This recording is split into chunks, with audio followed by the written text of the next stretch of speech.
Good morning, good evening, good afternoon. We're inside on a rainy day here.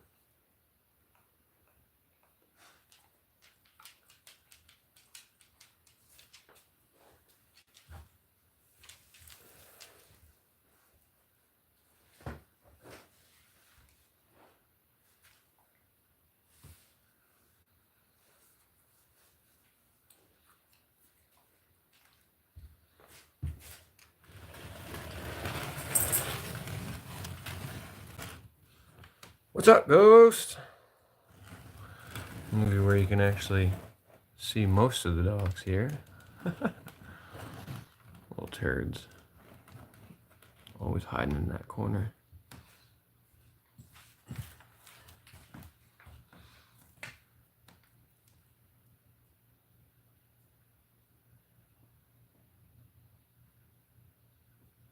Shelly, what's going on, Shelly? I'm doing good, Ghost. How are you? You are here. I see you. Thanks for coming in.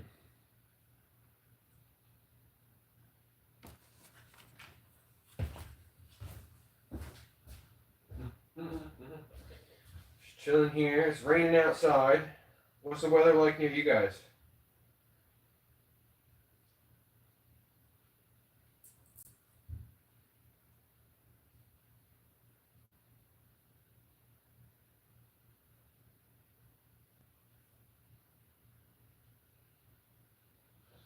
Space Nut in the building.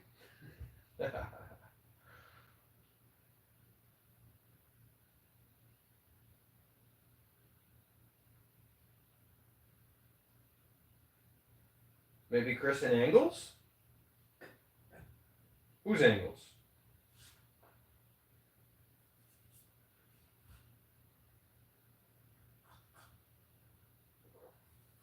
It's quiet today.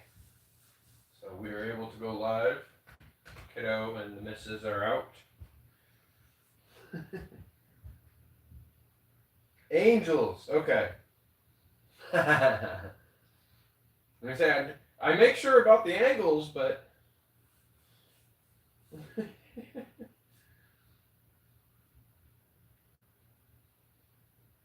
we're chilling today. We're home for kind of like the lunch hour. I spent most of the morning working in the rain, so I got kind of wet, and I wanted to change into a dry sweatshirt. It wasn't too bad, it was just drizzling.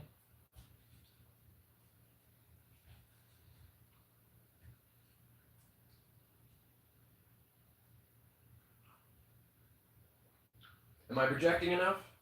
Can you guys hear me from where you're at? I guess I can turn the volume up on this and check for a sec. Yeah, it sounds alright. It does sound a little echoey. There's nothing I can do about that. I was thinking maybe I could put like maybe a piece of foam over the phone, and that would help some of the echo sound stop, but I don't know. I'm gonna look more into it with the Bluetooth, see if I can't get that working. I haven't made any time to do that.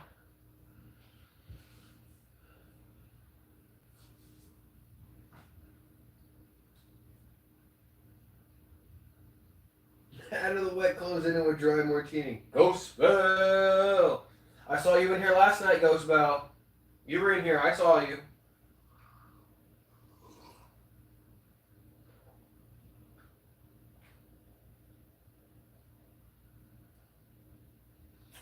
Oh, yeah, like the refrigerator starting up, or me taking steps across the room, that kind of thing. Or the echo. Yeah, it's. I don't know. I'm gonna figure something out with the mic. Whether it be Bluetooth setting that I'm missing, or if I have to hook up an external microphone that's a little better quality than the one that's on the phone. I'll try that. Aaron's offered to send me a mixer controller microphone thingy, but I haven't explored the Bluetooth things. I'm pretty sure it's just a setting I'm missing, and it'll let me use any Bluetooth, but I haven't had a chance to look into it. Yes. Yeah.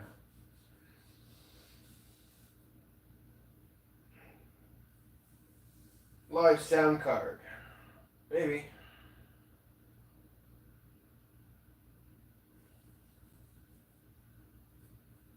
I did remote sound last night for about 3 hours. I was hanging out in my car for maybe an hour and a half. And I was in the Discord. I was on stage in the Discord. But nobody ever came to listen to me on stage in the Discord.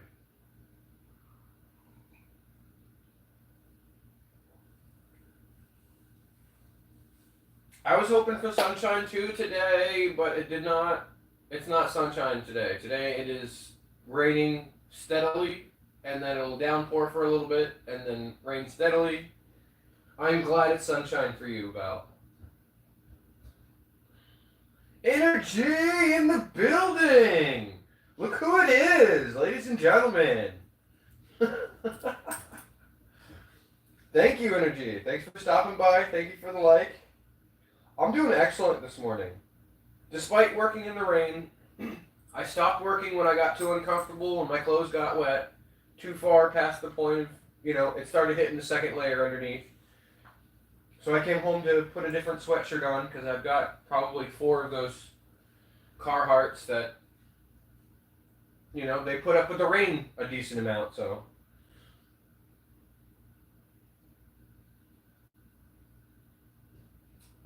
Yes, I will. I'll send you a ping if need be there, Space Nut. So what is your, I forgot what you were doing outside, Ghost Bow. You told me yesterday and my brain is escaping me at the moment.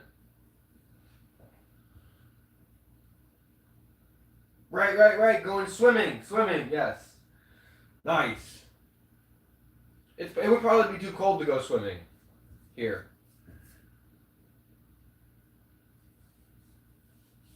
What are you up to, Energy? Are you California time also? For those of you who are not aware, Energy, I met Energy in Slater's Live. He's a Call of Duty player. She's one of his moderators. She's a real cool person, so feel free to say hello. She bites, but not in my house.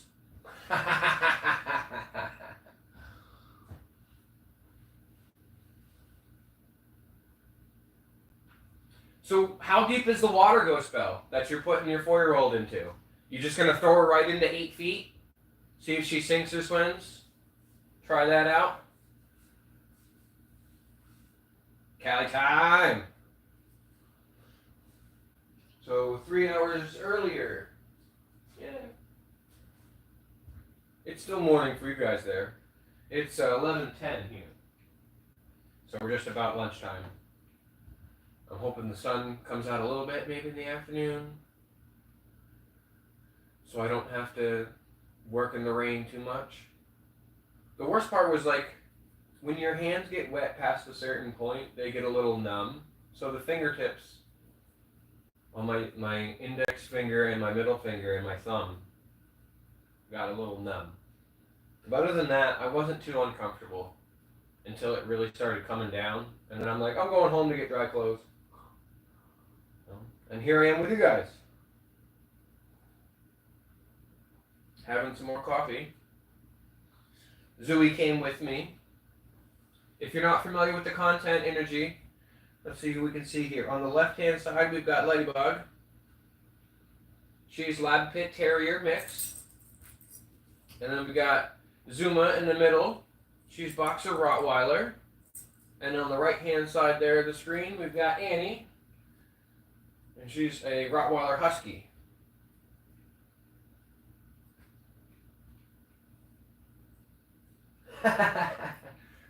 Good. Tell your California friends to stop by. We got chill friends here. We got chill vibes, chill friends. And you can tell your friends, Energy, that they can watch from bed and it's chill vibes. I don't have my other phone, I can go grab it, but I usually will play one song by request per viewer per live stream. Try to cut down on how much copyright material is in the live stream, but still have a good time, you know? 7 feet deep. Nice. Throw her right in the deep end. My 14-year-old is doing tricks with her friend underwater, and fiance are teaching the 4-year-old how to swim. Nice. It's important that they learn how to swim. It's important. Don't forget to teach her how to ride a bike, too. I can't tell you as I grew older how many people I came across who don't know how to swim or don't know how to ride a bike or both.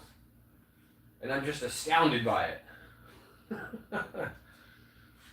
It's wild. Like how can you get to the age of 25 or older without learning how to ride a bike or learning how to swim?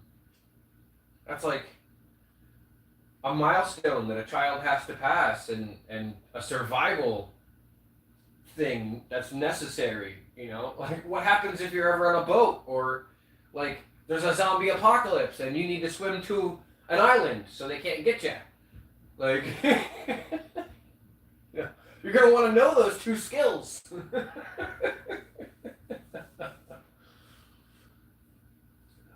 Oh, just a bunch of random letters. Sophia. Darius Sophia. Hello. Hello, Darius Sophia. With the emoji and the random letters. Somebody did some keyboard matching there. Hello. Uh-oh. Energy's going to try to get that blue. Energy wants that wrench. Make some coffee. I'm having some coffee. I'll probably have 2 cups, if not 3, while we're just standing here. This is the first one. We'll see you, though. I appreciate you. Thank you. Apparently, you're subscribed, which is awesome. I'll click you right now and make sure I'm subscribed to you. I subscribe to everybody who comes in and chats in the chat. It's a lot easier that way because then if their subscriptions are not public, I can still subscribe to them. Otherwise, I can find you on my subscribers list. Anybody who's subscribed to me, I also subscribe back. You have a wonderful day. Enjoy it. Enjoy your coffee. Enjoy your weather, even if it's shitty weather.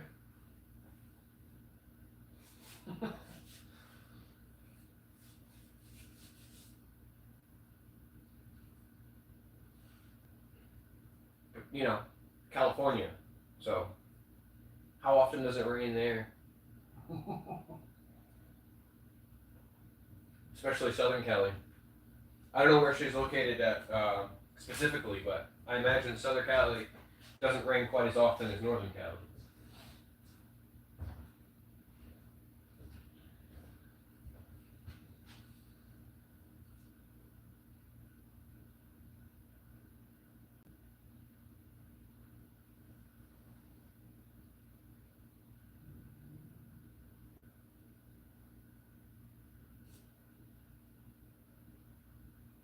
How come that got held for review? I don't get it.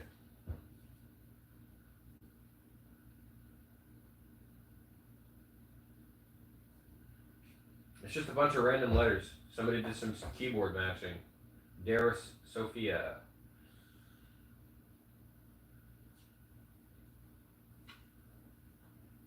Zulu looks fed up. She does sometimes. I went to put the wireless collar on her, the wireless leash on her collar today, and she was just not happy about it at all. She heard the beep of it go on, and she took off. She was like, "No, we're not going to work today. I don't want to go to work. I'm not going out. I'm not getting out of bed. I'm staying right here with Mama." She just like took off towards the bedroom and got back in bed. It was very funny. It was cute, but it was also kind of sad, so we left it off of her today. I turned it off. We didn't have the wireless collar on her. Didn't do any off-leash training.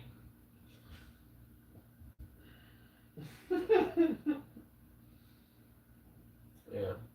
This is usually how they are when I'm talking to the phone. I'm sure they don't understand exactly what's happening, but Daddy's talking to somebody.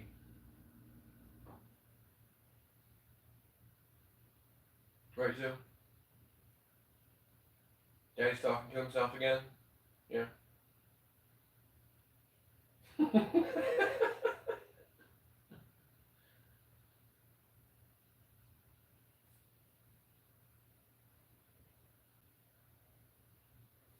It's real peaceful when the house is this quiet. It's real peaceful.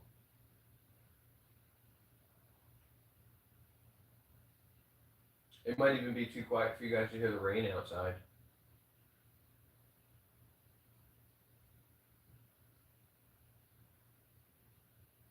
And when the refrigerator stops running, holy moly.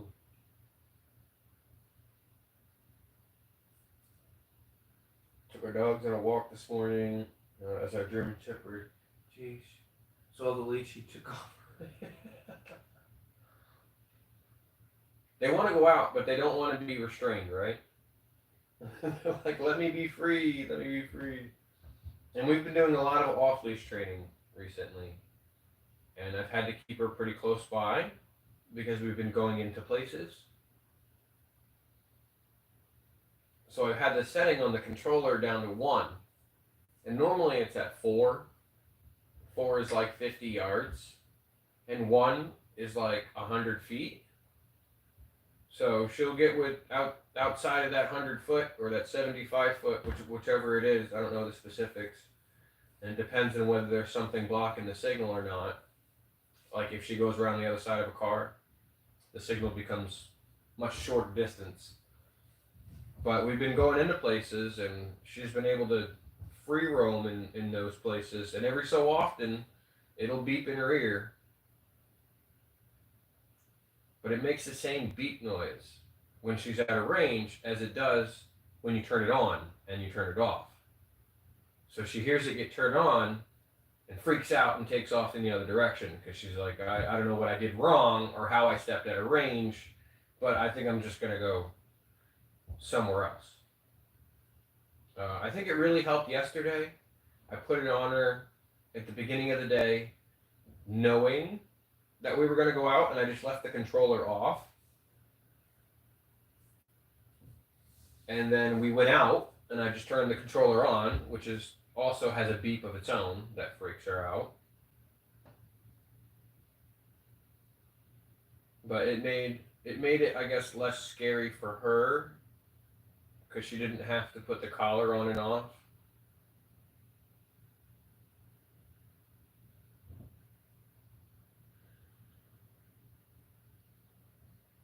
Ooh, Husky and Shepsky mix. So that's 3 dogs, right? German Shepherd, Husky, and Shepsky mix. So does that mean that you've got the German Shepherd mom or dad and then the Husky mom or dad? She actually might be a Shepsky mix, but we think she's Rottweiler Husky. We think it's Husky because of the way her tail is. But it could be German Shepherd. She's definitely got Rottweiler colors. That's Annie on the right hand side, hiding behind Zuma there. Right, Kins? Annakins? You show the camera your face. Kins. No, you stubborn. You being stubborn, Kins? Annie. There's no way you're out that cold. You're being stubborn. Oh, maybe she is out that cold. Her eyes are shut. She didn't open them. Let me crinkle the chip bag. I bet you should be out, no problem. Your last dog was a Staffordshire Bull Terrier. We opted out not to get another one for our own favoring of offering sanctuary to other dogs here and there as needed. Yeah. That's an awesome idea too. Unfortunately, a lot of dogs that come from shelters and need to be adopted, a large portion of them, they have to live alone because of the conditions that they went through. There's Annie's face. Because of the conditions that they went through while they were with their previous owner, whoever or wherever that might have been, it puts them in a place where they can't live with other pets, other dogs, that kind of thing. So it's hard to adopt a dog from a shelter. I think if we found one that fit though, and somebody couldn't take him in, we'd try. Like I've said before, once you have three, you could have 5 or 7, and it wouldn't make much of a difference except for how much food they ate. Once you start getting past 7 dogs, though, there's a noticeable difference.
Goat in the building! What's up, Goat?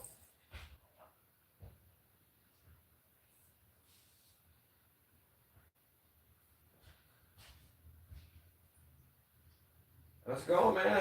How's the weather where you're at? We got some rain here. Again.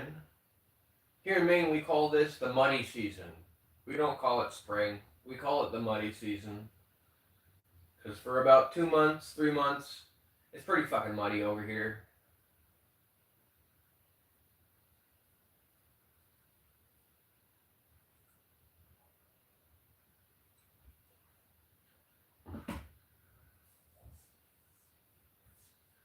We get 2 or 3 months, three maybe 4 months, if you include the early fall, of nice summer weather.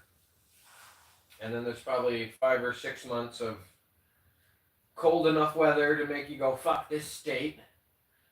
And then we get the muddy season for 2 or 3 months. Is my math right on that? 2 months for muddy season, 4 months for summer. Yeah, and then 6 months for the winter. That's 12.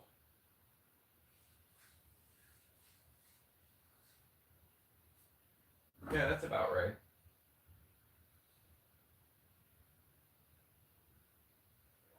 So we're mid mud season here.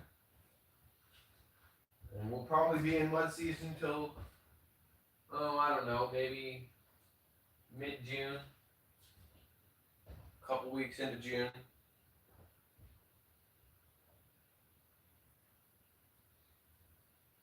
And then the rain will slow down and the days will get hot. Not hot, hot, not like California and Florida hot. Typically, we don't get much past 90. It's a rare occasion to get past 85. It happens, but most days they don't get up to 90s.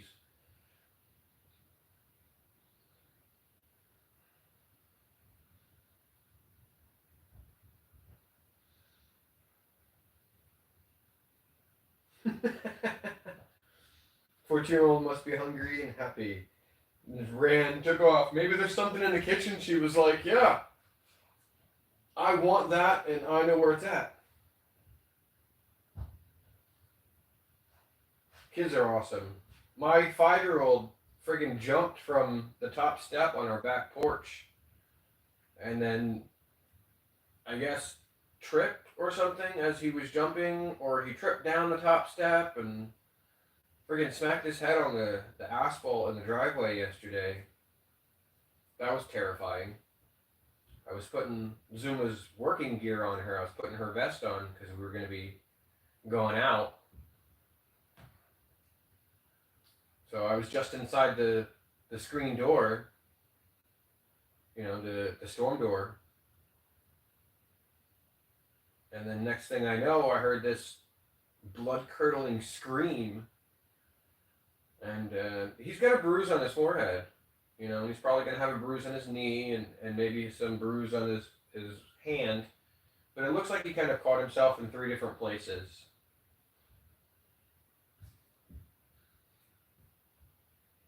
It was terrifying. It was terrifying. Because you know immediately what happened. He had just walked out the back door ahead of me. I was seconds behind him. I had to do 2 of the buckles on her thing, so I was mid-second buckle when that happened and just came flying out the door. Picked him up off the ground, inspected his head, and he didn't bleed. There was no bleeding. Tay-Tay! What's up, Tay-Tay? Tay-Tay in the building. You missed the live? What, last night? You're right on time for today. You didn't miss it. You're right on time for today. I'm just telling the story about how my kiddo jumped from the top step off of our back porch. So he's got some bruising. He's got some scrapes on his hands and knee on the one side. So it looks like he kind of caught himself. He put up some defensive measures to stop his fall. And it's only 3 steps. It wasn't a very big jump. I'm pretty sure he hit his feet first and then, or tripped first. He didn't like it. I don't think he landed head first. And we have a security camera on the back porch so we can see whenever anybody's coming or going, or, somebody comes knock on our door. It's got our driveway in view, so we can keep an eye on the car. It's the fire pit is in view, so we see all the stupid animals that come by and pull shit out of the fire pit. But it didn't capture the jump. It only captured the landing. So we didn't get to see anything prior to him having landed, So we don't know if he tripped over the top step or if he jumped. But he didn't bleed. It doesn't appear that he's suffered from a concussion. So he's okay. But he does have a bruise on his head, and there's a little bit of a lump, and he's probably got some scraps, some scrapes on his hand and knee. But he was functioning fine afterwards. We asked him to do a vision, a hearing, and a speech test. And then also he spelled his name without any prompts. He was able to do a physical coordination test where he stood on 1 foot, and he was able to jump. So, we did all the stuff you're supposed to do when you're not sure if somebody suffered an injury. And he seems to be fine. So, I think we're okay. Yeah, it could have been much worse, for sure, Bill. It could have been much, much worse. But it was absolutely terrifying for me. Like I said, he's got a bruise on his head, and he says it feels better today. And we did all the things that we're supposed to do to make sure if he had suffered a concussion, that we would have noticed the signs. Like, keep a close eye on him, don't let him sleep, for the first X amount of hours, and then keep an eye on him while he's sleeping to make sure that he's still breathing every half hour, that kind of thing. So, no issues past that point, except for, the hemorrhaging under the skin, aka a bruise.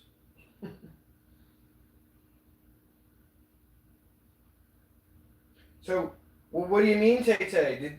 What do you mean you missed it? Yeah. He's a little bruiser. He cried and I held him, but he's okay. We didn't have it checked out. We didn't go anywhere to go get it checked out. I'm able to tell based on my knowledge that we think he broke his fall with his arm stretched out and his knee because he's also got injuries on one knee. But it's small scrapes, you know.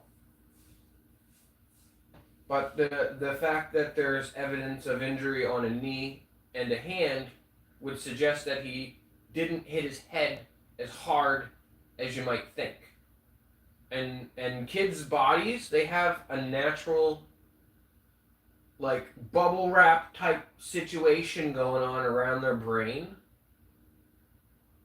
So their brains have a little bit more protection than an adult brain has.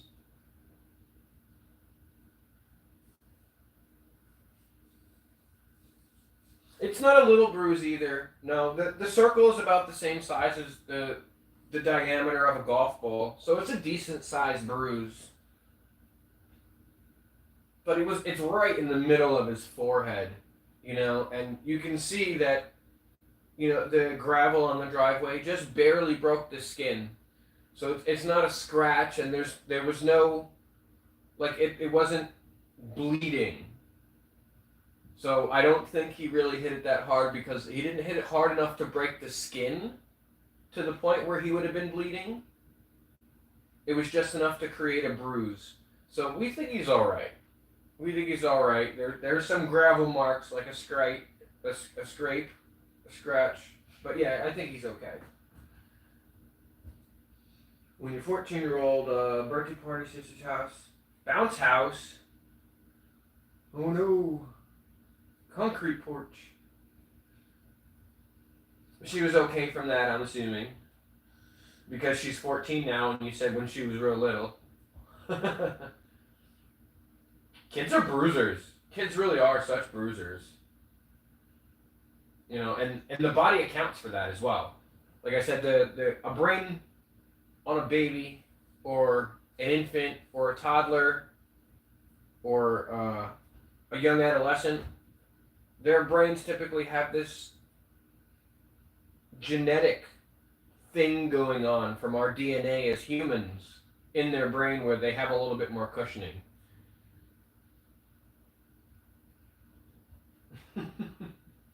So they might be able to bump their head more often than us as adults can, and when we do, it'll be more severe for sure. We might get a concussion from half the trauma that they experience. Well, we got to make sure, right? We got to make sure. And we did. We kept an eye on him, and all the signs point to him having broken his fall with his hand and his knee, so it dispersed the amount of force. Between my science knowledge and my medical knowledge and my understanding of how the body responds to injuries, he seems all right. And then also the Google knowledge that I've acquired over time about what a concussion is and how you should look out for it. Like I said, he seems all right. He seems all right. No motor function problems, no speech problems, no vision or hearing loss, no dizziness. No, he didn't want to stay home and do nothing. He wanted to go play immediately. And we had him do a physical motor skills test, and he's fine. He's fine.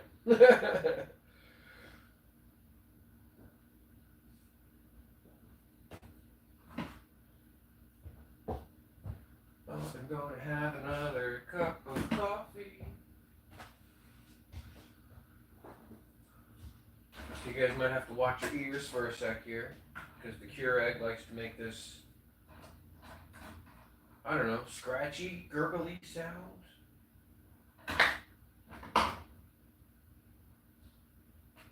It's like a forced water sound, but also like a gurgle.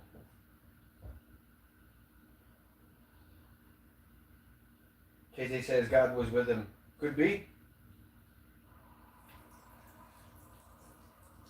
I didn't give him his fast reflexes. I'll put it that way. I contributed to the DNA. But I don't contribute at all to the way his brain responds to the outside input. You know, the synapses that's happening in his brain, I'm only partially responsible, and that's only for the physical part of it. I'm not responsible for how his brain fires off his responses to the world outside of him, so I don't know who to contribute that to.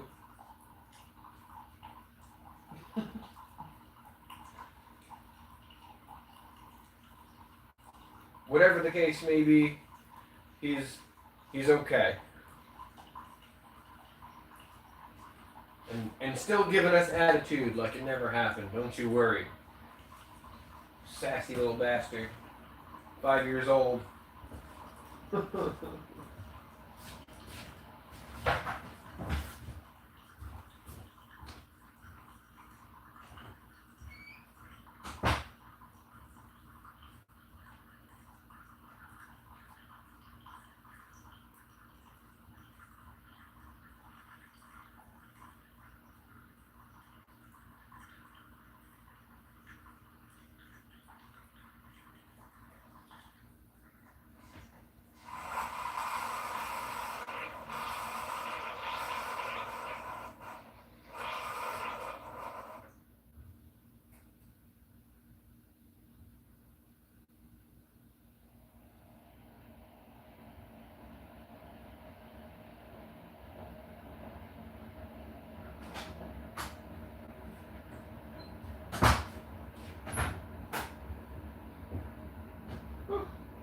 It's a little chilly out today. A little chilly.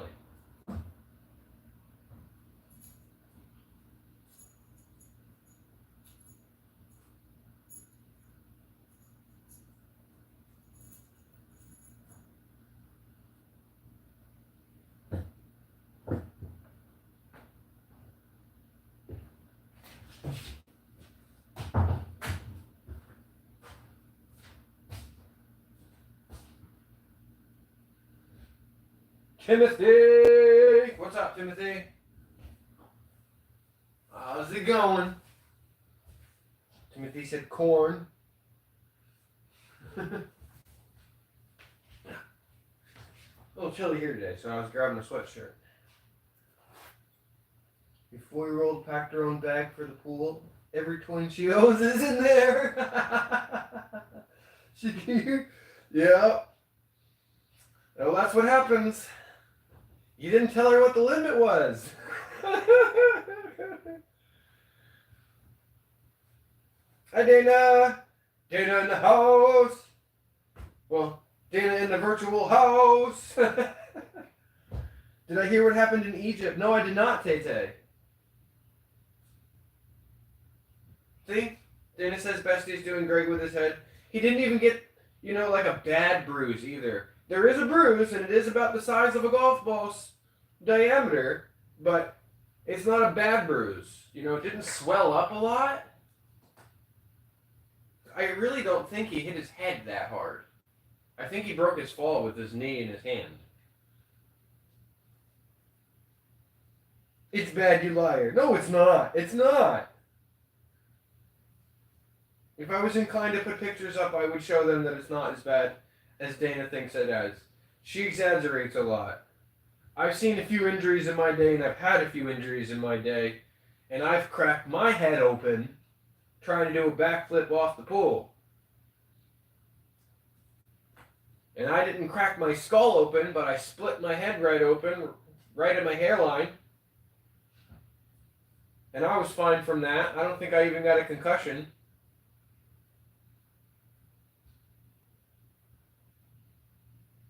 He said his hands hurt too, Dad. Yeah. He was showing me. He's got one knee with a scrape on it, and he's got one hand with a scrape on it. Oh, that explains a lot. You're mean. Don't be mean. There was a flood in the car. It broke. All the lights were shaking. There was a storm there. Was snow. There was lightning and thunder. It was so bad. In Egypt? Egypt is a desert. So, wait. So there was a flood. And then, maybe an earthquake? and snow, lightning and thunder in Egypt? Are we experiencing the return of Moses over in Egypt? What the fuck?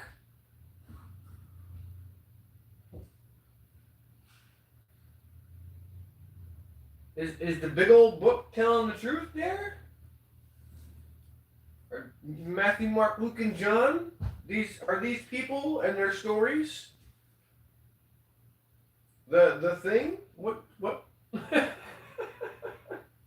what the literal fuck?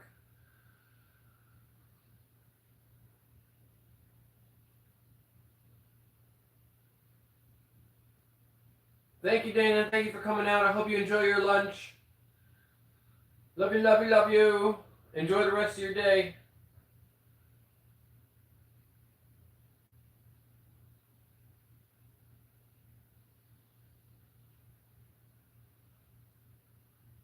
Yeah, that's crazy. Egypt is a desert.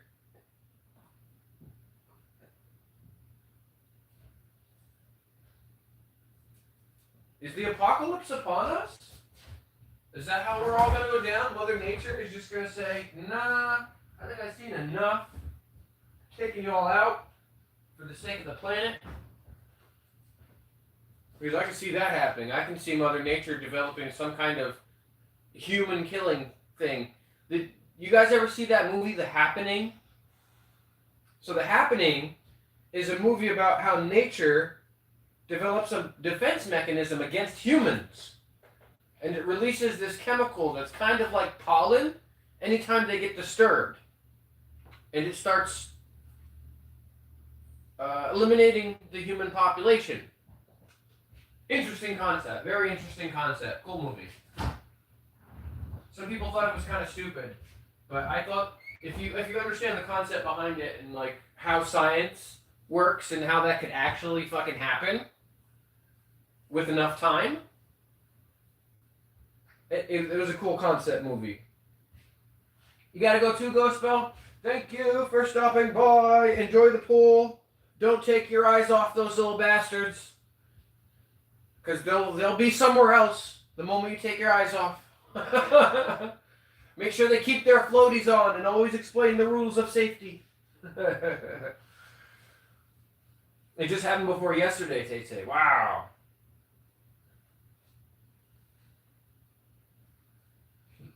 Yeah, don't watch me. Watch them. This is a great stream for that because the dogs don't do much, apparently, this time of day. You can watch the kiddos and still listen to me. Type once in a while.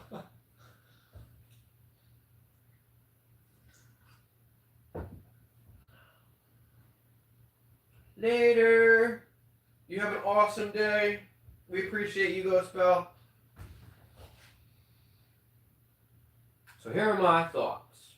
We think that the light on the Mediterranean coast in Alexandria was lava from a volcano eruption. That would also explain the ground shaking. When the gases came out of the water and hit the clouds, and then because the ash and poisonous gases fabricated formed a big cloud, kind of like the mutated cloud. So, do you think this could be related to the launch that spun wildly out of control and then entered the atmosphere somewhere around? It was supposed to be the Indian Ocean, I think. Aaron, Space Nut, can you confirm? I didn't stay to watch or look up anything after the Angry Astronauts post the other day, his live stream. Do we know where it finally came in and landed on ground? That booster that never stayed in orbit the way it was supposed to? You did, yeah. The launch I watched the other day, they were supposed to go into orbit, and then it fell out of orbit. There was a gas leak. It spun out of control. It re-entered the Earth's atmosphere, and I'm assuming it touched down somewhere, right? Do we know where that scrap touchdown, that reused booster thingy-jiggy? The failed attempt? The Indian Ocean. That's what I thought.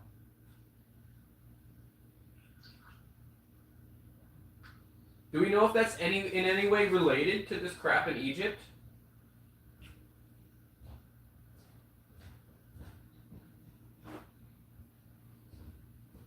Maybe my geography's way, way off, but I feel like they're kind of close to each other.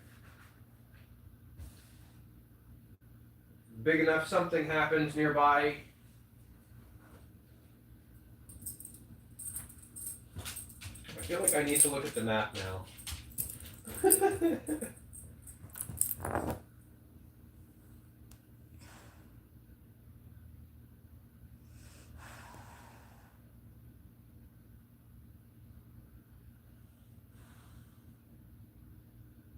Egypt and Indian Ocean are kind of far away, depending on where it landed.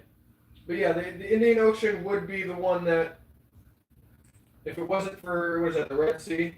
Yeah, if it wasn't for the Red Sea and the Gulf of Aden, I think the Indian Ocean is that one right there. Of course, as you get closer to the land, it goes from Indian Ocean to the Arabian Sea.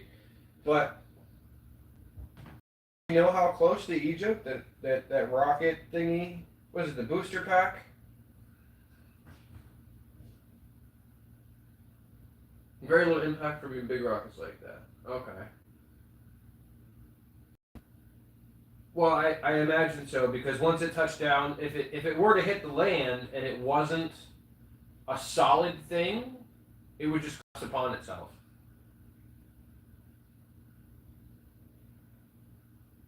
How did you know the Red Sea was the most faced with the water? Most placed with the water? Well, I was looking at I went into Google Maps, right? So there's either the Mediterranean Sea, which actually faces Egypt from the north, and then there's the Red Sea, which borders Egypt on the right-hand side, or the east, I would say. But just based on the way the map looks here, the Red Sea covers more border with Egypt than the Mediterranean. And if it wasn't for this, whatever this is, in between the Red Sea and the Gulf of Aden,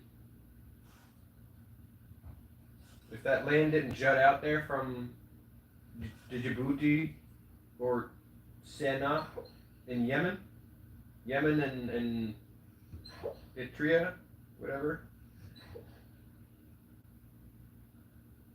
then you probably have the Indian Ocean would just be connected to the Red Sea.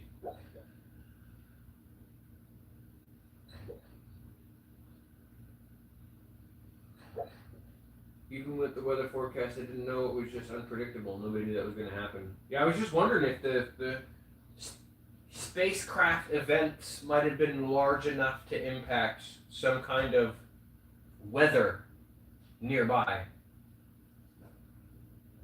Example, China used conventional solid fuel and they dropped turbo cancer on citizen starships in comparison vents hydrogen. Yes. Yes, they vent hydrogen because they have to make their own oxygen mixture, right? So when they're burning, they're I think they use water, don't they? Is part of it. I don't remember. I just know that when they're in space, space is a vacuum, so they have to fuel their fire with not only fuel and heat, but also oxygen. They have to take oxygen with them into space to make the thrusters work.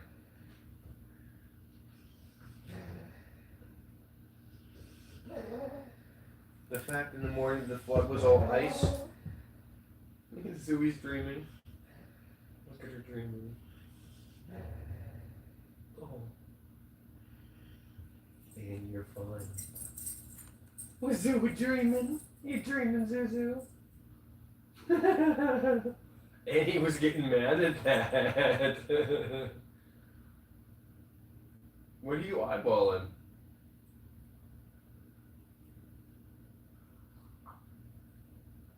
You're being creepy, Annie, like you just saw a ghost and you're staring it down.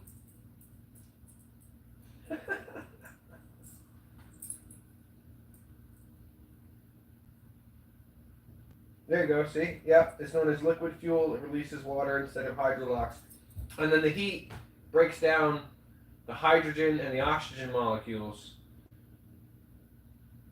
And then the fire uses the oxygen to fuel the thrusters and keep the fire burning, and then vents off the hydrogen because it's not necessary, it's not needed.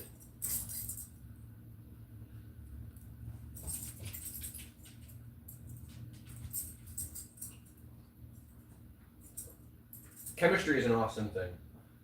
I always enjoyed chemistry. It was very fascinating in school. I did really well in the sciences, and they've just always fascinated me because it's the world around you. It's how the world around you interacts with the world around you. It's how you interact with the world around you. It's how everything interacts with one another in the world around you. These particles and molecules and just different substances and densities and volumes. These are all. It's the world around you, and understanding the world around you is important knowledge.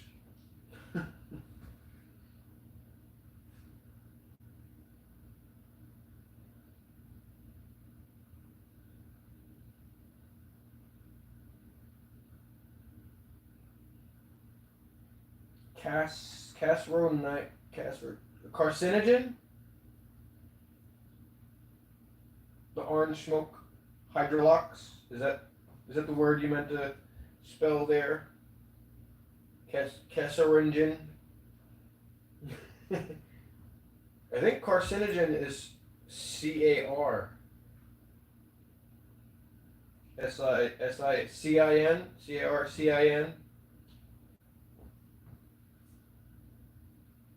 No, don't worry. I don't mind the misspellings. Like, I'm not trying to give you shit for the misspellings. I was just trying to understand what the word was. So you spell however you want. I'll try to understand, or we'll spell check it for it. Dyspraxia strikes again. Let me see if it'll come up autocorrect here on this one. Oh, there it is. Carcinogenic orange smoke.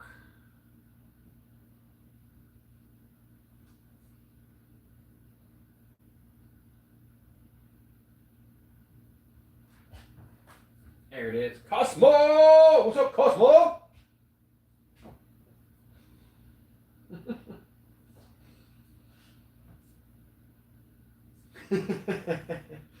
Yep, and it's the brain's not working with the fingers. I don't know. I picked up spelling without too much of an issue. When it's phonetically spelt, it's a little bit easier, but when it's not, some of those things, my brain has just been like, oh yeah, we have a photographic memory of how this word looked.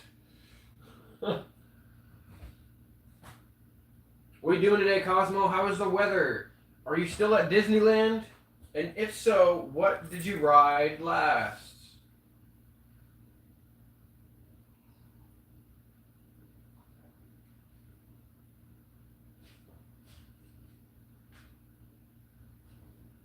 Are you fed up with the blue cheese and Bugattis yet? Yeah.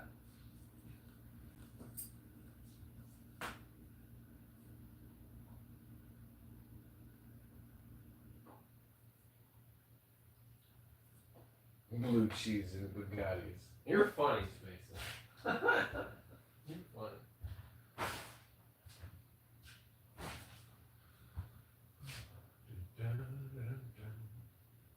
Speaking of Bugattis and cheese here, it's time for me to eat something too. It's that lunch hour.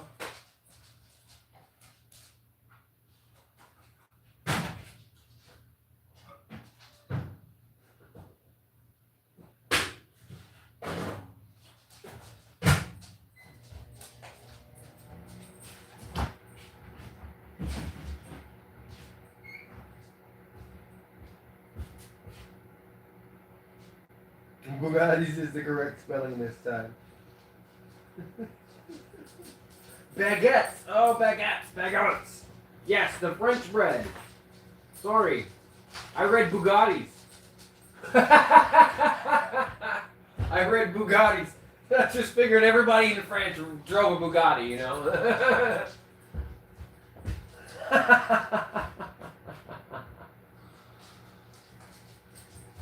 You're correct. That was my mistake, Aaron. That was my mistake. You wrote the right word, and I read something entirely different. He's talking about bread, I'm thinking cars. Hey, but my brain did the thing, and it was like, hey, you need to eat something.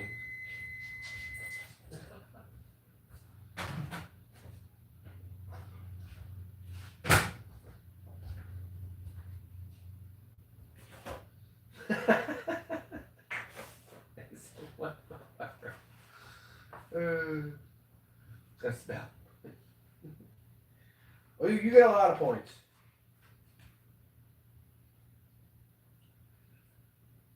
We're having, I don't even know what this is. What can I say? I know it's got chicken in it, it's got rice.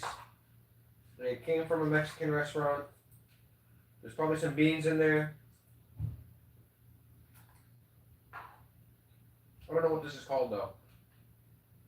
This is leftovers from a place in Bangor. And I didn't go. So I didn't order it and I don't know what it is, but it's delicious. Don't mind me, I'll try not to talk with a mouthful.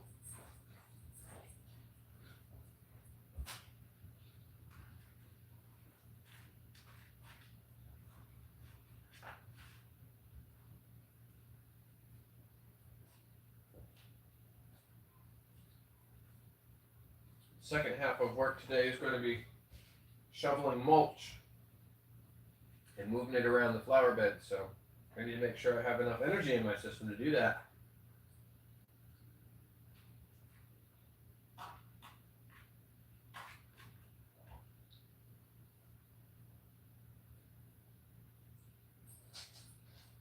Go lay down, you're not getting any. Go.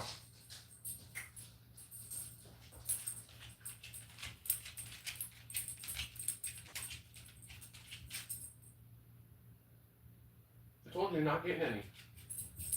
Thank you. Good girl.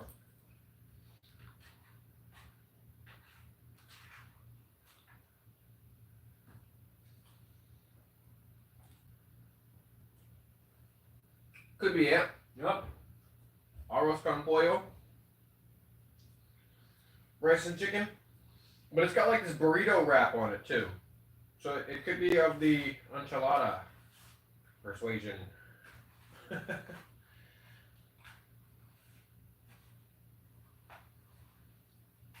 They've got a pretty significant menu at that place.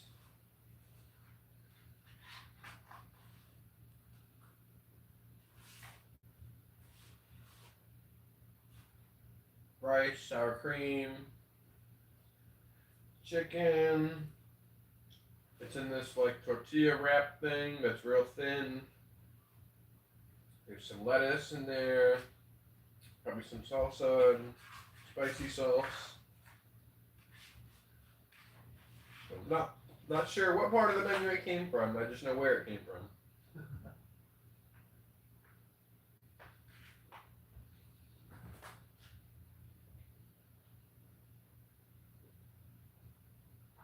Yeah, I think there's like a salsa where the tomatoes coming in.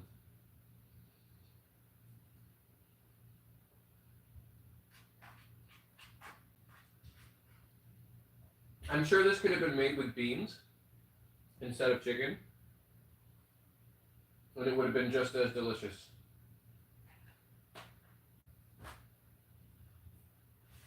The Hispanics make rice totally different.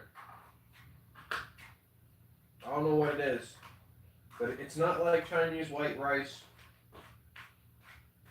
or fried rice.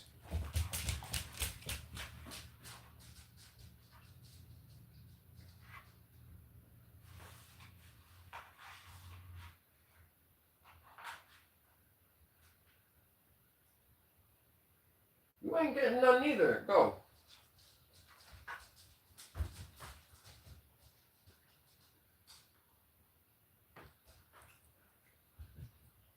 I like Hispanic dishes because I'm a big fan of spicy.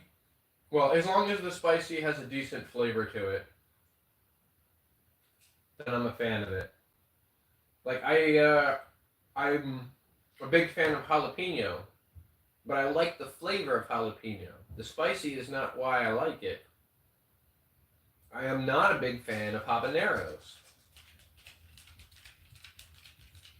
So, there's some spicy peppers. I like the way the pepper tastes, and the spice is irrelevant.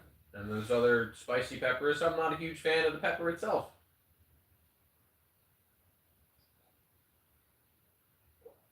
Like, I like the flavor on bell peppers, but they're not spicy.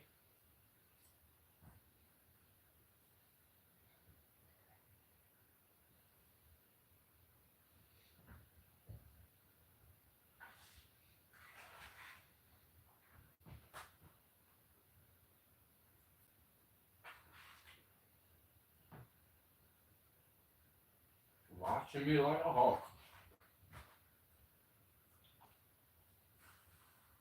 You like the naga peppers for the flavor?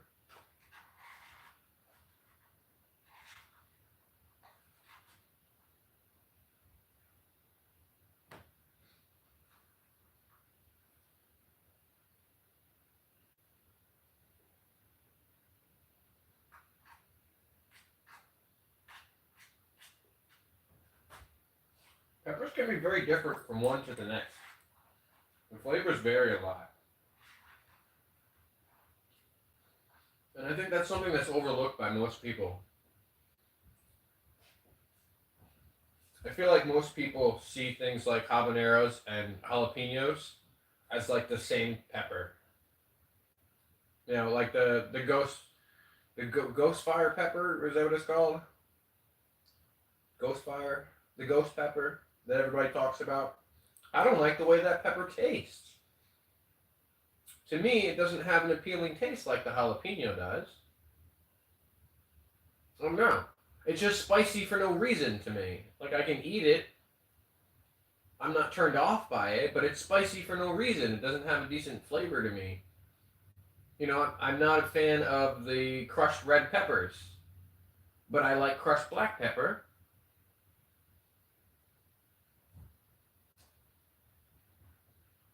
Ghost pepper is naga. Okay, yeah. I'm not a huge fan of the flavor of the ghost pepper.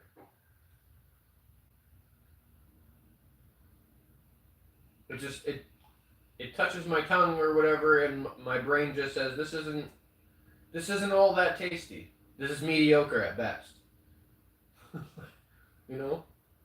But then when my tongue tastes the jalapenos, my brain's like, yes.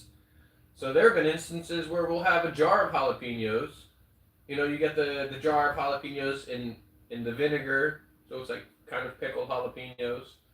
And like as a snack, I'm just taking a fork to the jar and eating straight jalapenos. Like I like the way that they taste. Maraca has a flavor profile, but is the Scoville count's too high to appreciate them? Yeah, yeah, that could be the case too. It just kind of deadens the taste buds, and then you just don't taste the pepper at all. That could be the case too.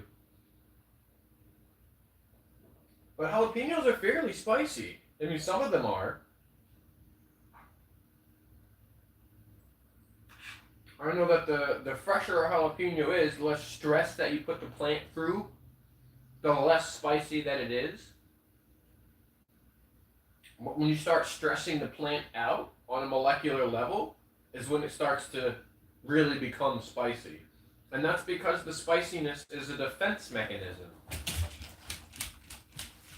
It's a plant saying, don't eat me, I'm freaking spicy.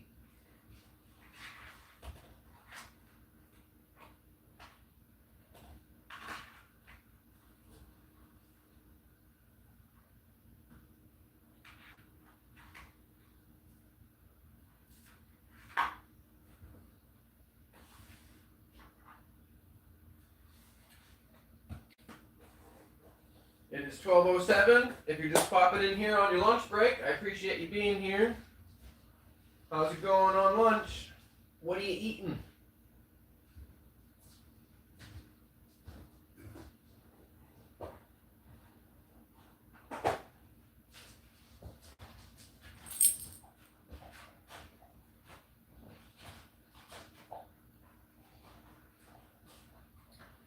Space Nut agrees that jalapenos are a nice flavor.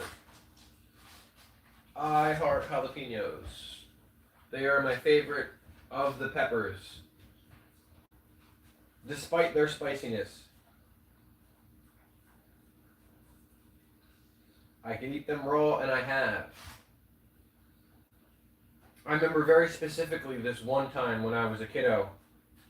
You think you're going to cook some Mexican? Either eating or cooking, you got to do something every time we talk to you. Yeah, I remember this one specific time when I was a kiddo. Zooey's in the background licking the dish, I'm sorry. I was given like a little bowl of jalapenos for somebody who had visited Texas. And they got these jalapenos from Texas. And they brought them to me as a gift because they knew that I liked jalapenos. And I was out in the backyard playing. I don't remember what I was doing, but I had this one jalapeno, and I was biting bits out of it while I was out there playing like it was a frickin' apple. And at one point, I had stuck it in my pocket so I could climb this tree, So I've got a partially eaten jalapeno in my pocket now. And as I continue to play, some of the oils from the jalapeno started to seep into my clothing, through my pocket, and they got on my skin, and it started to burn my skin. It was very uncomfortable. I could tolerate it in my mouth, the oils from the jalapeno, but for some reason I could not tolerate it on my skin. I forget what I ended up doing, but that was very uncomfortable.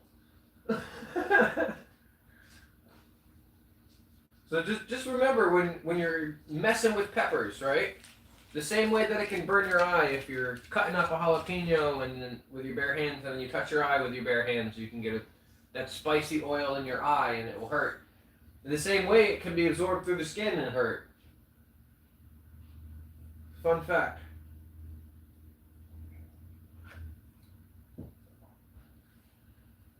Your meal has inspired enchiladas. Right on. Mexican food is one of my favorite foods. My favorite of all time food is pizza, for sure. But I do like me some Mexican food. Something you only do once. Well, maybe. I mean, I learned my lesson, and I only did it once. But yeah, just as that's a true story about me and my childhood, about jalapenos, and how much I liked them, that I was just carrying one around, partially eaten in my pocket, because I was going to have more of it.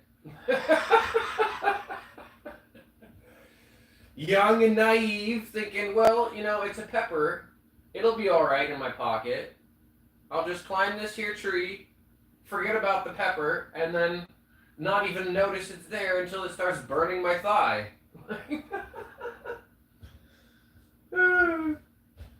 Kids, right? Kids. The things we do as kids.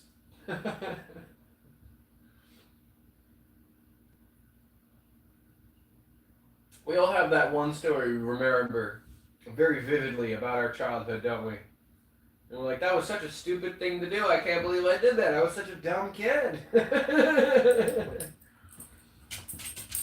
The thing that you tell everybody about, and you're like, hey, that was a lesson I learned. Don't make my mistake. It was dumb. Don't put jalapenos in your pocket. It's a bad idea. Okay. Yeah, Zooey didn't leave you nothing in this dish, did she? Did she? She didn't leave me nothing.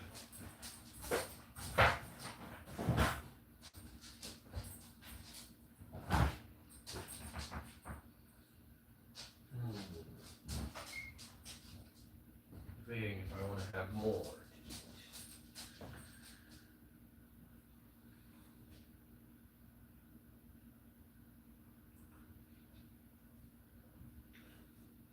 I don't know if I have any other stories like that where I learned that decent lesson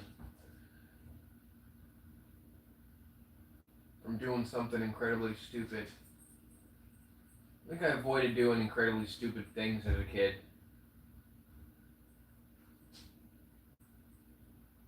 That was one of those things, though, for sure. I mean, there was cuts and scrapes and things like that, and bumped knees and things, but nothing as significant as, geez, that was stupid of me.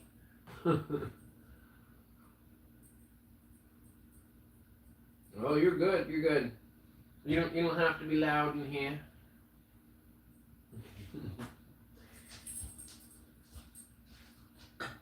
I'm the same way too. When I'm watching some live streamers and they start talking about food or chat starts talking about food, I'm like, damn you guys, now I'm freaking hungry. What the hell did you start talking about food for? And in the same sense, I have a hard time watching those cooking channels without actually eating myself because I want a snack while I'm doing it. It's like there's this impulse to eat while you're watching delicious food be made.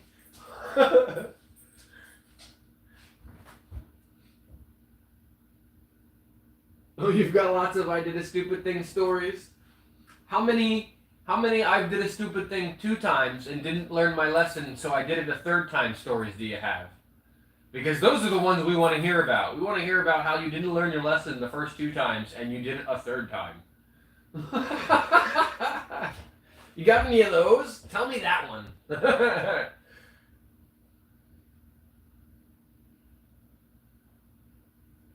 I pretty much learned all of my lessons first time around, so I don't have any. I had to do it 3 times to figure it out.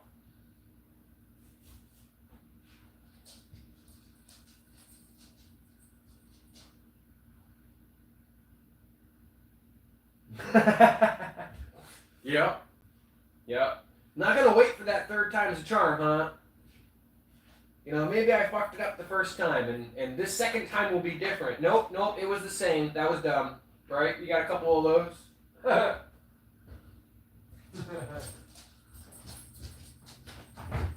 Pop downstairs for a sec. I'll be right back.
think we might be going on a road trip, ladies and gentlemen.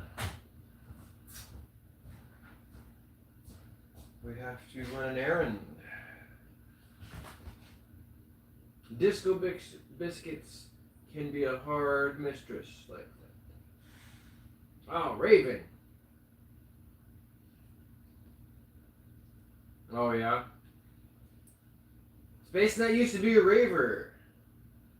That's an artist, Disco Biscuits. I used to be a raver too. I've got some rave candy.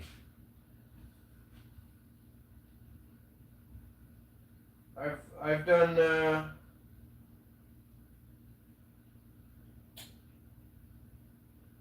I've got enough experiences. I've taken enough trips to, you know, feel like a veteran in that aspect here.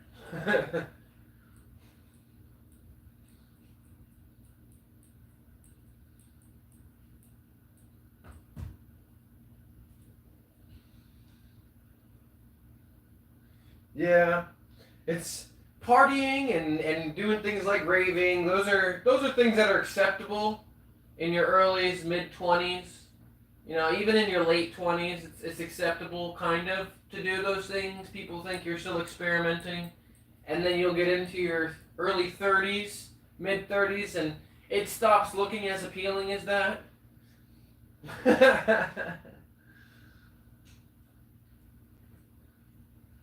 So, yeah, my partying days are all behind me.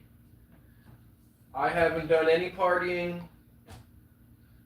or experimenting or taken any kind of visual journeys, if you will, psychological journeys, that kind of thing, you know, since before my son was born. So, the time is just behind me. Oh, you were 20 when you became disabled. Okay.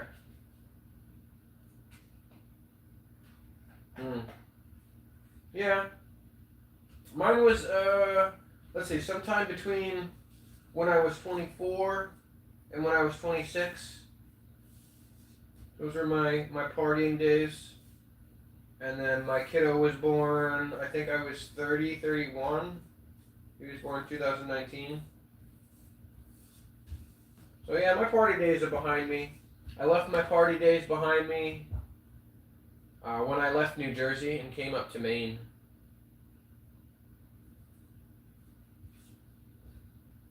I think what we're going to do here is in about 10 minutes, I'm going to pack you guys and Zuma up into the car.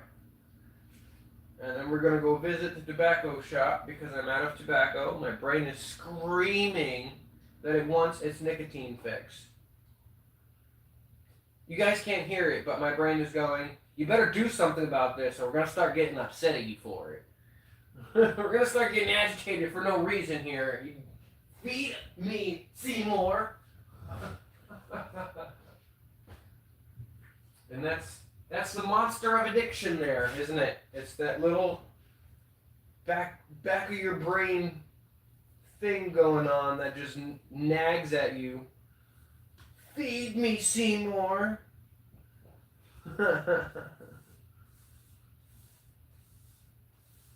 Yeah, 5 years. That's like a 30-year career at a job when you rave pretty hard for 5 years like that. For me, my raving career only lasted 2 years, but I made a lot of really good friends, really, really cool people, and I hung out with them outside of the parties and sober, and we had a lot of fun and connected on a lot of really cool things, and I still keep in contact with a few of those friends. So I'm grateful that the partying led to ongoing relationships that are a positive part of my life. It's important to me to have had that experience, and now that I have, I wouldn't go back and change a thing. I had some negative experiences too, but the positive experiences definitely outweighed the negative ones, for sure. I can't say that I would recommend what I did for somebody else to do because everybody's different. But I feel like I had my fun within reason, right? within moderation. Once or twice I might have gone a little overboard, but the time is behind me, and now I have that experience. Life for me is more about experiences than it is about possessions and having things. I would rather have spent money doing something that I'm going to remember for the rest of my life than spend the money buying something that I'm only going to have for a short period of time.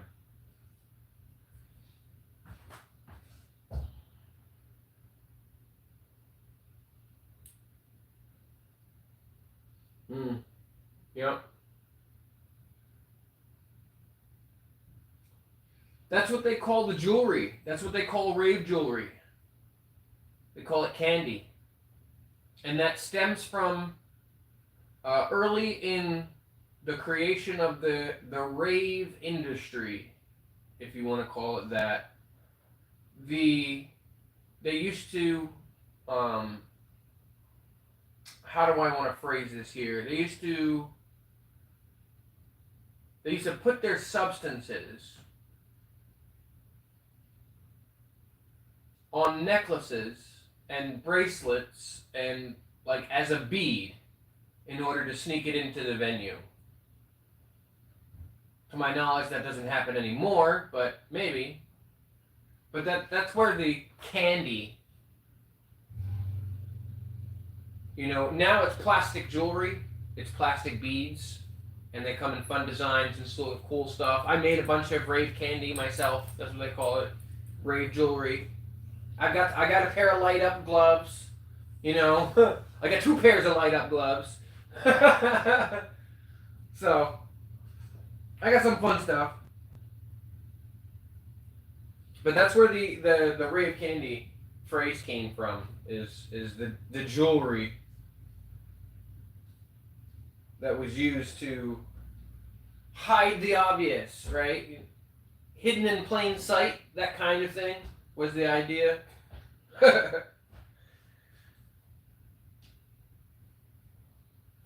Was that the 80s? All the fun shit happened in the 80s, right? All the fun shit happened in the 80s. Nowadays, nobody's doing anything super awesome and fun because everybody's shutting down. Too many people have done dumb shit, and they ruined it for everybody.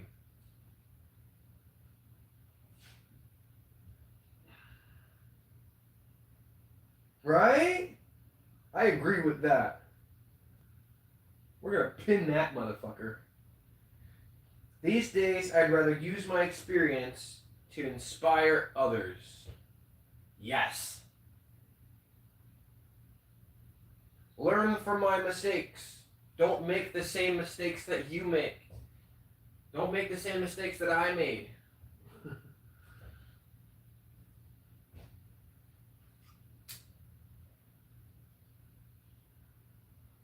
Some people just have to make the mistakes, though. They have to have that experience in life. There's nothing you can do about it to kind of to have them have it any other way, They're so stubborn or proud that they need to make those mistakes for themselves so they won't learn. So unfortunately, some people we can't help. But for those of us that will listen, open up your ears and listen to the people who were smarter than you, if they already experienced it. That's one thing I definitely learned as I got older, that other people's advice wasn't just bullshit. And just because it sounds cliche doesn't mean that it isn't true. Things are cliche for a reason. That cliche nature of things is because it stems from some kind of truth. So, what do you think? One more cup of coffee? Yeah, we'll do one more. My brain wants that right now too. I might take this one with me. Hey, my son got me a cup yesterday. He got me this mug. And while this is brewing here, I'll bring it over so you guys can see it. It's really, really cute. I'm not using it right now only because I already have one that was dirty that I'm reusing from this morning. I just rinsed it out. I mean, it had coffee in it, right? I'm the one drinking from it. If I'm alright with a little bit of dirt, yes. As long as there's no dog hairs in it that I'm gonna choke on. But this one's really cool. I'm gonna pop it on camera here. Sitting real close now. Here we go. It says, "Fatherhood is one of life's best reasons to need a little extra coffee." How true is that? That's such a cute cup, isn't it? And it's bigger than the one I've got. So it stands true to the statement on the outside. And it's not, I don't know if you can see like the detail on it too, but it's not one of those cups where it's been printed on. There's actually some texture here because the glaze was applied after whatever is going on here. Or like there was a wax thing done here, and then the glaze was applied on top, and then they somehow removed the wax. But where the letters are, there are bumps in between the letters. Kind of like if you would do a spray paint design and then pull the paint up, there would be a height difference between where the paint was sprayed and where the tape was. In a similar fashion, this here. So I have a little bit of appreciation for the artist behind this too, even if it was like done in a factory. Microwave and dishwasher safe. But it's got a texture to it that I enjoy. And it's okay, coffee machine. But it's also got this this kind of feel to it too when you rub on it with your fingers. That's nice to touch in a sensory way, so that's cool.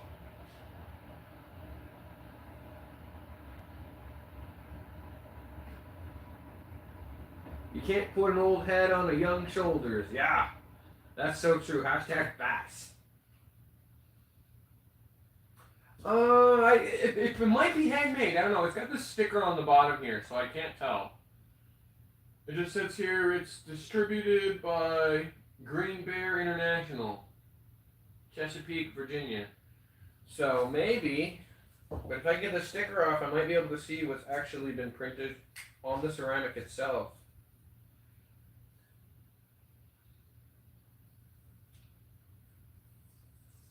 So I can do it without peeling the sticker, leaving it on there. Let's see.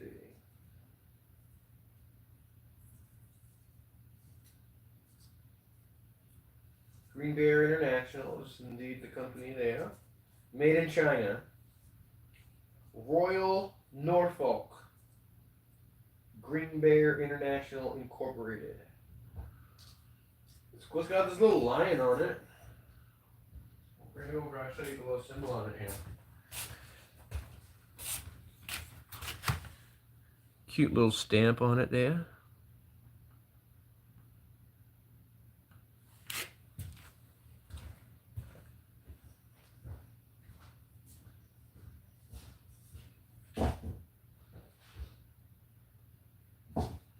It doesn't say handmade, hand painted, or anything like that. So it could be that they found a way to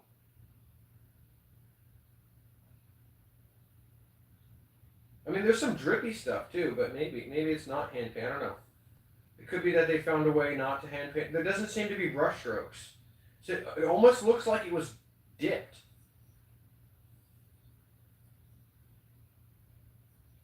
Almost. Maybe a really big brush. But it almost looks like it was dipped.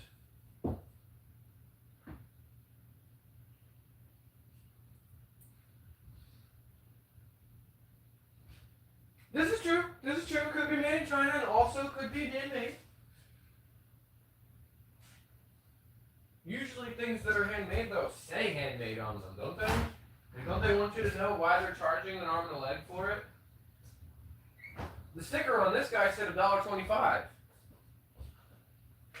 So based on it not saying handmade and also only costing $1.25, it could just be that it's production made in China. It could be hand painted. It might be hand painted. And then mass produced as a mug, but it was hand painted. That could be the case.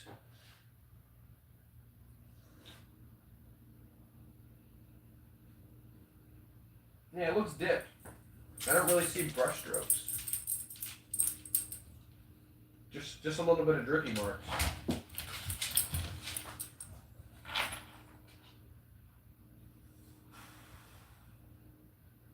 Yeah, it's a reasonable price for sure. Definitely. You know, a decent sized coffee mug for $1.25. I mean, how much more can you ask for?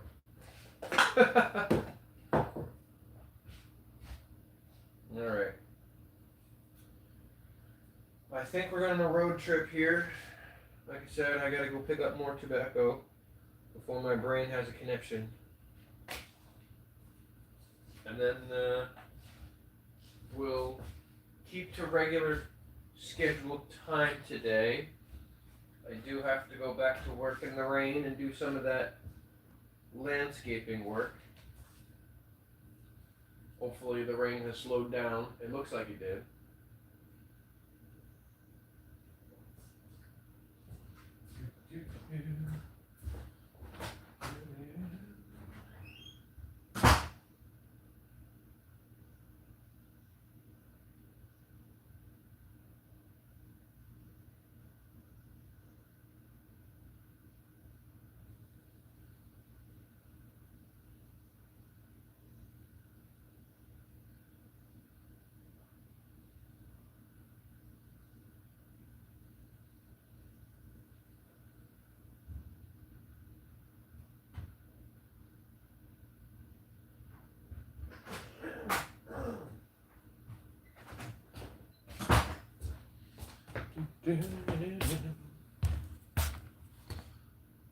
You gonna get your gear on, Zim? Gotta get you geared up.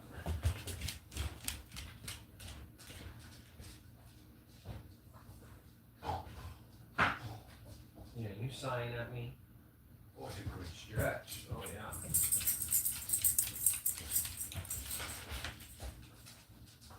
Alrighty.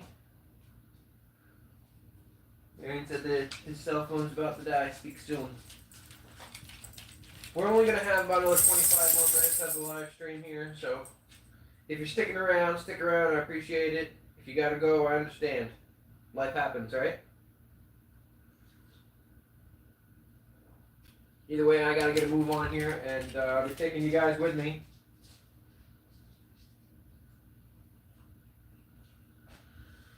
So one of the things we need to do here is make sure that we've got internet, right? To finish out this live stream, or it'll just end on its own as we pull out of the driveway.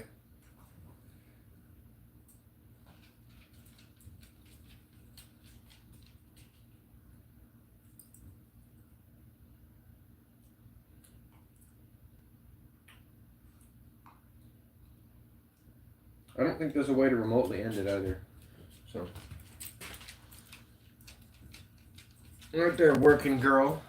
We're gonna shut off the camera here so we can walk through the house.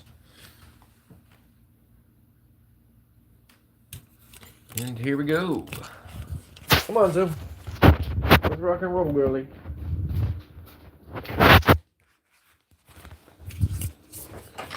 set you up in the car and then I'll come back for my coffee. Oh, jeez. The wind took that door. Slammed the hell out of it. Come on, girlie.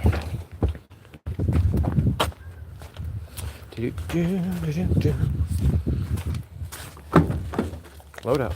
Good girl.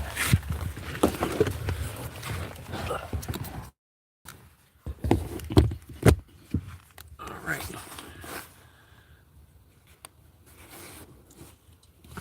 Back in the car.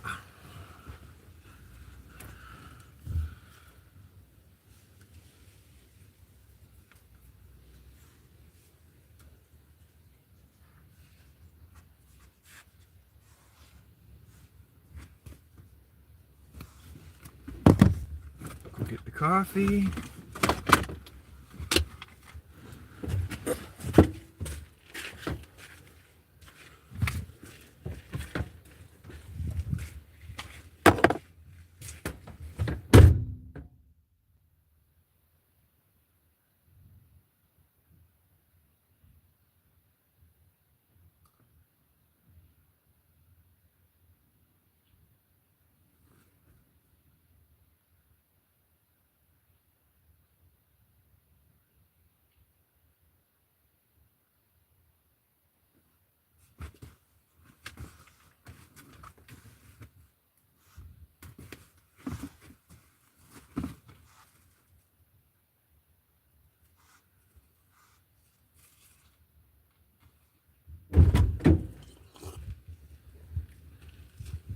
This might end up all over me as I go up the driveway here.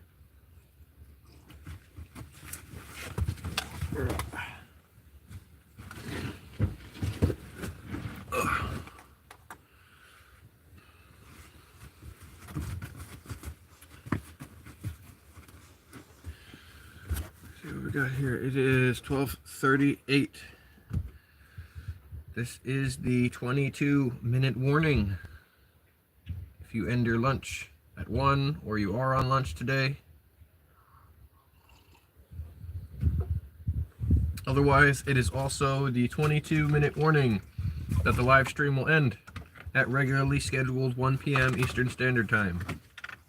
So, get your last comments in, make sure that like button is smashed, make sure you're subscribed so you don't miss anything, turn that bell on, check out the latest shorts that I've got up on my page. I'm trying to post between 1 and 10 things every single day. Soon enough here, we're going to be sporting some merch from some of my other favorite streamers. You guys have heard me mention Rare Wolf before. Rare Wolf has collaborated with P.A.W, and P.A.W has genetically created a new strain of cannabis, and they've named it after Rare Wolf. It's going to be called Rare Wolf #1. And the collaboration between Rare Wolf and P.A.W has decided to send me some of their merch. So you're going to see me wearing some of P.A.W Rare Wolf merch. I'm excited about it. I'm excited about it.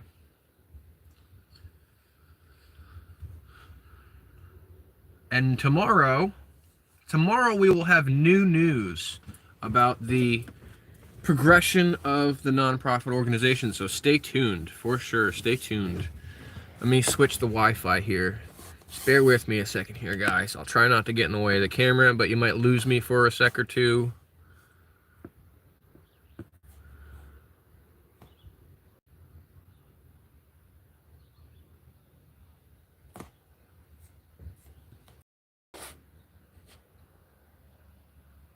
It's showing me that there are 0 people in the room now. That's weird. Did I just lose everybody? Did it kick everybody out? Is that what happened? Oh, jeez.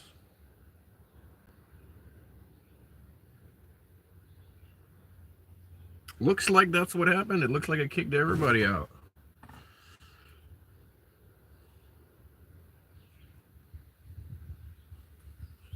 Either way, whatevs, we'll stay live. We'll do our thing. See what happens.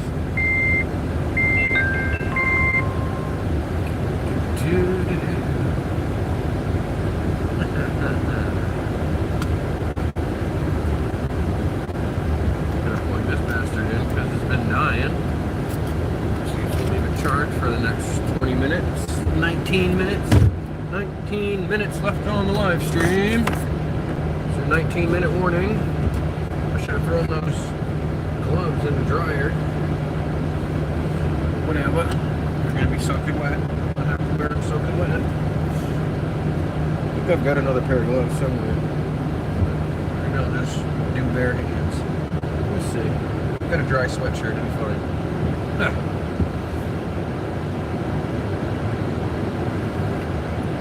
It says 1 in here, but that 1 could be me or it could be a glitch. I don't know. So if you're in here and you feel like chatting, say hello. We're at the tail end of the live stream here.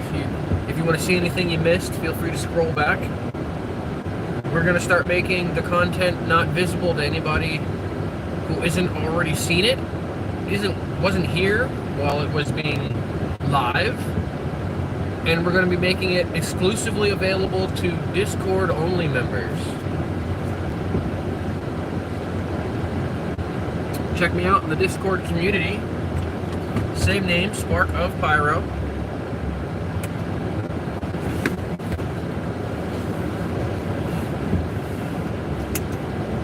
No spaces. One word. No letters. Just Spark of Pyro, one word. Woo! Around town. Around town.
driving right now, I'm sorry. It's hard for me to check chat. But I see the hi and the bye and I recognize the name when I glanced over. We're on our way to the tobacco shop to satisfy my brain.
P.A.W, what's up?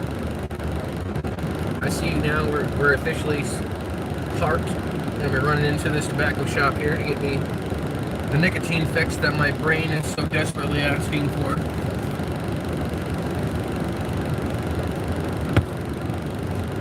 So usually it doesn't take me any longer than 5 minutes. How is the weather there, Acadia, where you are at? What is it like? What is the weather doing there today at this moment? It's finally stopped raining here, but for most of the morning it's been a difference between drizzle and downpour at some point. Thank you. Acadia says, God bless you and your puppy. She's talking about you. She's sending good blessings from across the internet. Mwah, thank you. Good kisses. You're staying out here though, okay? You're gonna entertain the viewers while I run in to get tobacco. Okay? We'll give you a treat when we come out. How's that? Good? Sound good? Sound good? Okay. Sound good. Be right back, chat. If you don't go anywhere, we'll chat when I get back.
Alright, we're back. Acadia, how is the weather? How is the weather? That was the question on my mind before I left.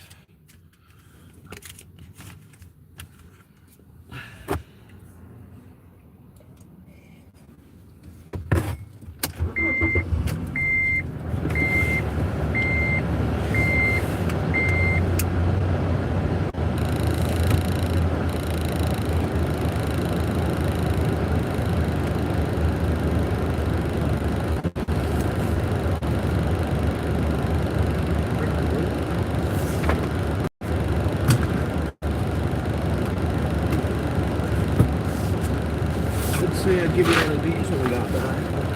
Brought the roller with me. I go, really? I did say I'd give you one of those. You've been so good today, let's give you a couple of those. Yeah. You're a pretty girl.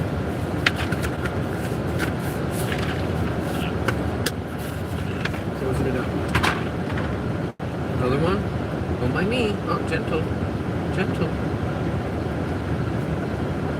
Be gentle. Girl. That's good, gentle. Oh, dropped it. There you go.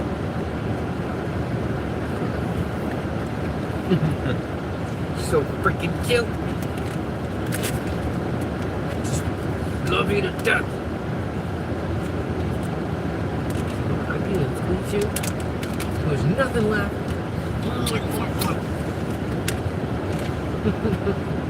I got nothing for you. These aren't any kind of snack. This is tobacco, really. Want to sniff it? Yeah, I didn't think you'd be interested. I got papers too, but I don't know what I did with my roller. There's no way that I'd be rolling it by hand. I'm friggin' terrible at it. I thought I had the roller with me.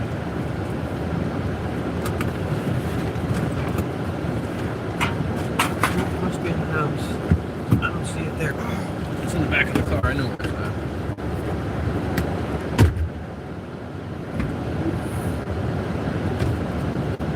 There it is.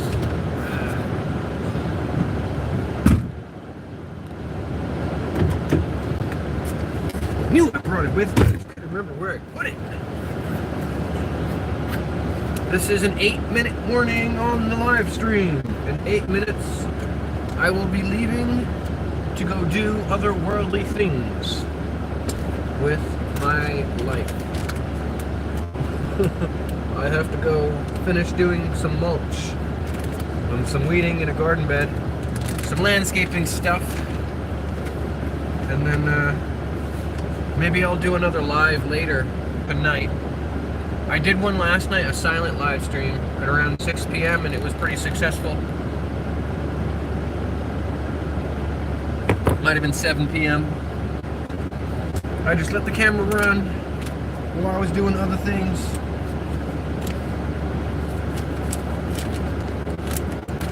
So I think I'm going to do some more of those where I let the camera run. As long as it doesn't interfere with what's happening at the house. I'll try to get the camera running so you guys can see the doggos all the time, with the eventual plan of having a camera on them for you to view anytime during the day, like a 24-hour puppy cam kind of thing. We'll see if it's feasible, if it's an option, or something that I can do. But I think that would be really cool for you guys to have like a 24-hour-a-day stream where you'd be able to pop in and be like, what are the dogs up to? I wonder what the dogs are doing right now. And you just come to my channel and the dogs are live, like all the time. I think that'd be really cool. Be able to do that. Again, it's not 100% feasible at this moment because the house gets used by other people. But I think if we figured out a decent angle or point of view that would be engaging on a regular basis, like if we had the food dish under live stream all the time, you guys would regularly be able to see the dogs eating. It wouldn't be much other action, but it would be more action than them sleeping on the couch. And that's what I'm going for. I want to keep you guys entertained. I try to keep it interesting by changing the camera angle on a regular basis when I'm live streaming, from live stream to live stream. Speaking of live streams, 5-minute warning until I have to end this live stream. Maybe 6 minutes. Either way, I do have to get back to work once this scheduled time is over. So that will be the thing today. We're in here for our regularly scheduled live stream. Sometimes I go over, sometimes I start early, but today that is not the case. I think we also need to talk about upcoming live streams. I will look out for the scheduling on my upcoming live streams because it's going to change. The next 2 weeks, next coming weeks. Keep an eye out for the upcoming streams. I will start scheduling them with YouTube Studio so that you guys know exactly when they will be. But I've got some stuff that I need to do, and it's going to occur during the normal streaming time. So I don't think I'll be able to go live. Like I said, keep an eye out for the posts. When you click the live button, it'll tell you when I have scheduled the next live stream for. So keep an eye out for those.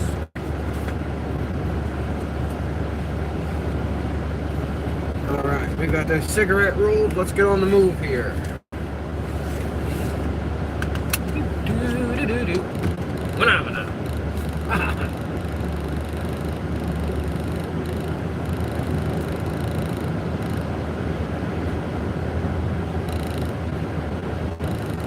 Take this coffee down before it ends up all over me.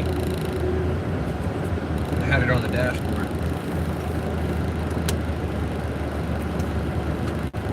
There's only a sip left in it anyway.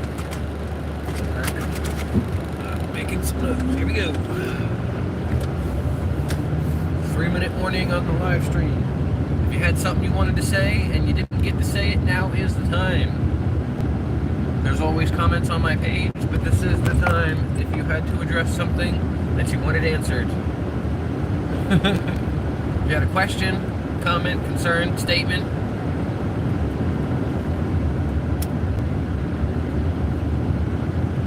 while I'm live is the best time. There's no other time like the present. Otherwise, you can catch me on the Discord, of course.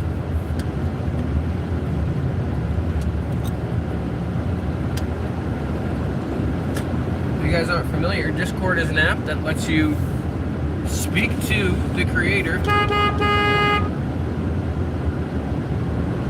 Yep, see, this is why I pay attention to driving instead of the phone. I can't read comments while I'm moving, but that guy almost pulled out in front of me.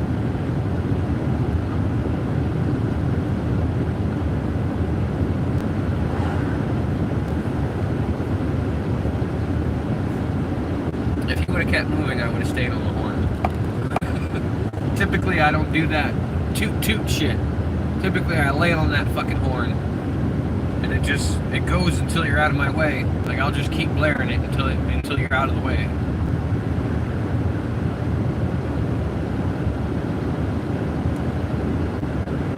Or until the avoidance of an accident has established.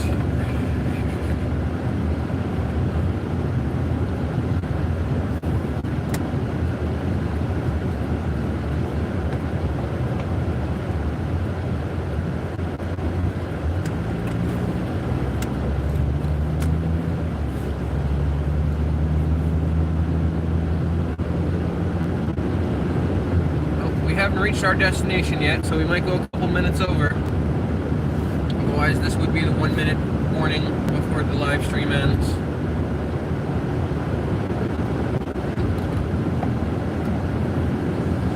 So we'll let it push until we get to our destination.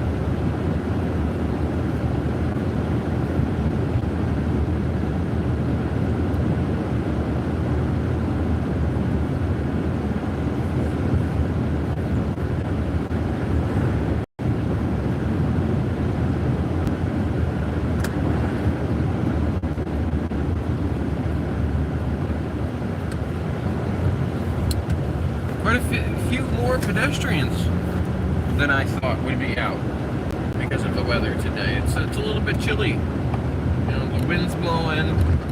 It just finished raining, so it's not that hot. If the clouds were to clear up, it'd be pretty humid.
destination, ladies and gentlemen. This is the end of the live stream. Be nice to each other. We have more fun.